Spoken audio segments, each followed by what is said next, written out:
Несмотря на тревожную ситуацию, в Ленском районе активно готовятся к навигации. В речном порту ремонтируют краны и флот, которые, как обещают специалисты, к моменту открытия сезона будут в полной боевой готовности. По плану это начало мая, рассказывает корреспондент телерадиокомпании «Алмазный край» Сергей Евсюков. Зима позади и для первого портального крана, и для остальных.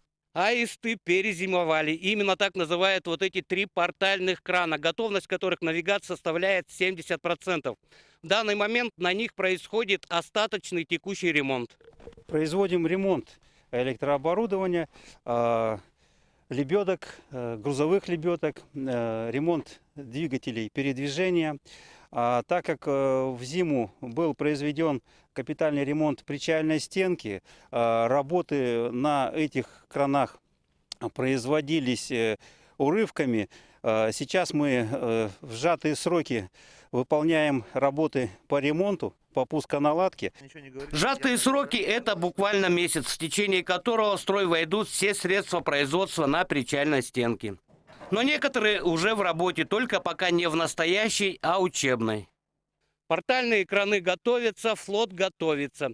Но еще одним из этапов подготовки Ленского речного порта к навигации является обучение молодых специалистов.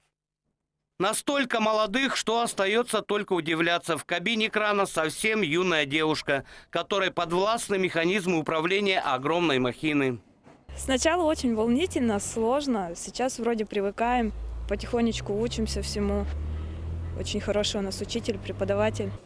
Хороший учитель по достоинству оценивает учеников и обещает, что к концу навигации это будут классные специалисты.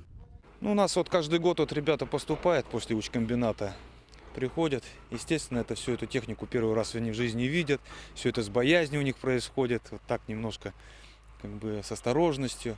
Стараемся подходить к каждому индивидуально. К началу мая в строй войдет и самый мощный кран порта. Сейчас над механизмами его стрелы корпят рабочие. Их задача не ошибиться и сделать все правильно в период подготовки, чтобы в навигацию 100-тонный дерек отработал на 100%.